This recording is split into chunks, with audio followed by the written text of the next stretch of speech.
Most people think of childhood trauma as something obvious, a dramatic event, a clear before and after, something you would know about. But the research on how trauma shapes adult behavior tells a very different story. The most common forms of childhood trauma leave no visible marks, no dramatic event, no single moment you can point to.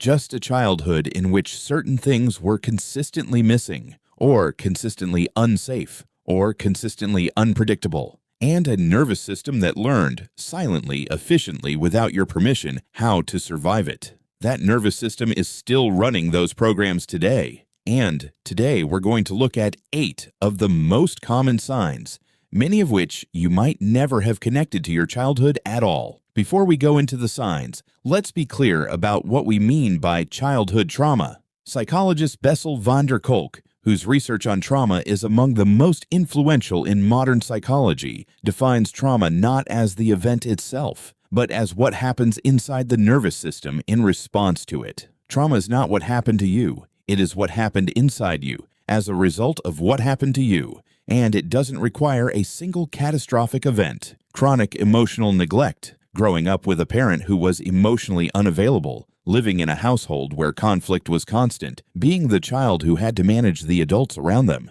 These experiences don't look like trauma from the outside, but they wire the nervous system just as powerfully. Something good happens.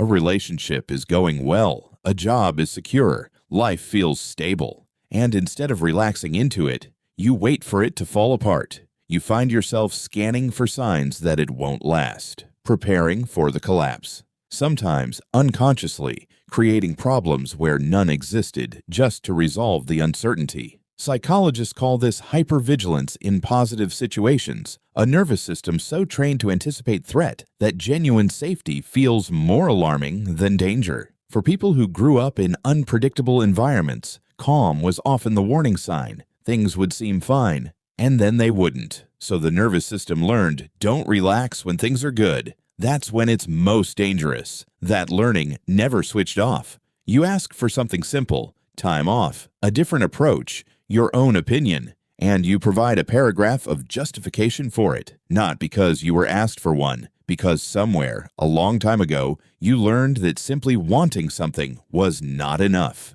that your needs required defense, your feelings required evidence, your presence required justification. This pattern, over-explaining as self-protection, is one of the most consistent markers of a childhood in which a child's inner experience was routinely dismissed, minimized, or punished. The child learned, if I explain it well enough, maybe they'll accept it. The adult keeps explaining. Even when nobody is asking, someone is upset. And before you've even consciously registered it, your body has already begun scanning for what you might have done, what you can fix, how you can make it better, even if the emotion has nothing to do with you. Psychologists studying emotional enmeshment find that children who grew up in households where a parent's emotions were unstable, volatile, or burdensome often developed a hyper-attuned radar for the emotional states of others, not because they were taught empathy, but because reading the emotional weather of the adults around them was a survival skill. If they could sense the anger before it arrived, they could prepare.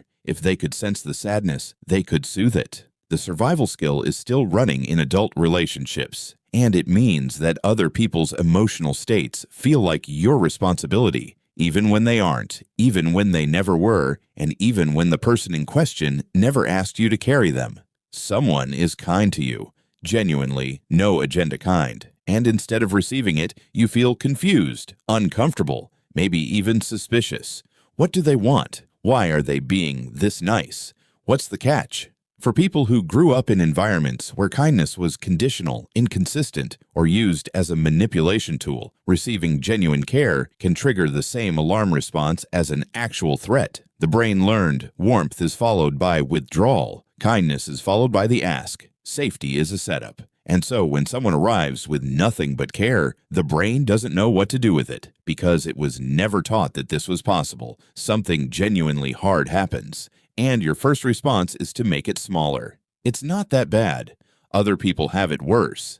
I shouldn't feel this way. Psychologists studying trauma minimization find that this pattern is almost universal in people who grew up in environments where their emotional responses were regularly dismissed. the child who cried and was told to stop, the child who was hurt and was told they were overreacting, the child who was scared and was told there was nothing to be scared of. That child learned very early that their inner experience was not a reliable guide to reality, that their feelings were too much, too intense, too inconvenient. And so they learned to minimize, to reduce themselves to a size that was acceptable. The adult still does it, automatically, before they even realize the pain was real. Authority figures make you anxious, defiant, or both at once.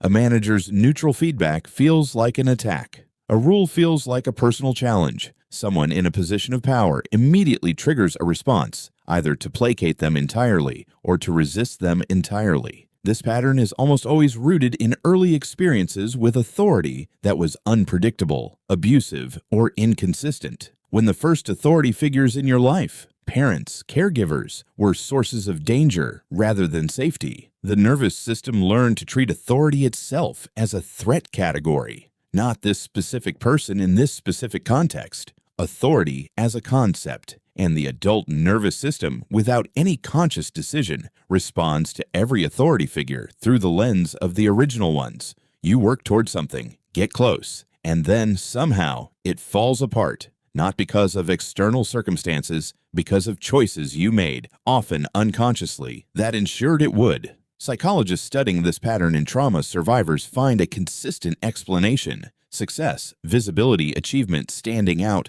was dangerous in childhood, either because it attracted negative attention, or because it created distance from family members who were struggling, or because the message received was, don't outshine, don't exceed, don't become too much. The adult who was taught that success was dangerous doesn't consciously sabotage, but the nervous system, still running the old survival program, creates the conditions for failure at exactly the moment when success would trigger the original danger. This is the quietest sign, and often the deepest. The feeling that the life you're living doesn't quite belong to you, that you're going through motions that were chosen for reasons you can't fully articulate, that the person other people see, capable, functioning, fine, is not the same as the person you experience yourself to be. Psychologists call this self-alienation, the disconnection from one's own authentic experience that results from years of suppressing, minimizing, or adapting one's inner world to meet external demands. For children who spent their formative years managing the emotions and needs of adults around them, or suppressing their own responses to survive, the development of a genuine, stable sense of self was interrupted, not destroyed, interrupted. And the adult who feels like a stranger in their own life is not broken. They are someone whose self was put on hold and is waiting still to be fully inhabited. So here is what these 8 signs have in common. None of them are character flaws. None of them are evidence of weakness or dysfunction. Every single one is a survival strategy built by a child who was doing the most intelligent thing available in the circumstances they were given. The hypervigilance protected them from surprise. The over-explaining defended their right to exist. The emotional radar kept them safe. The suspicion of kindness was accurate at the time. The self-minimization kept them acceptable. The authority response kept them protected. The self-sabotage kept them from standing out.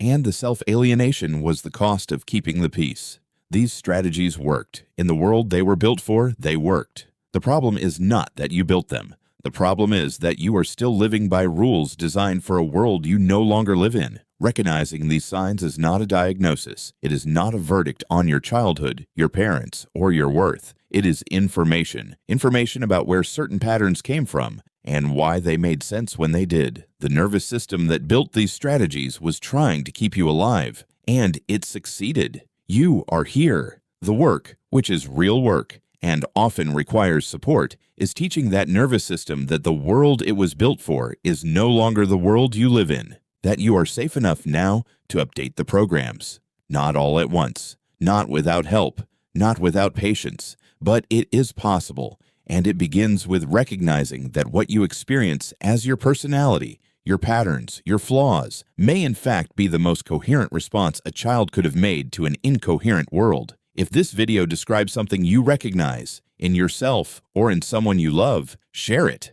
And subscribe, because every week we go deeper into the behaviors, the patterns, the things about being human that nobody explains.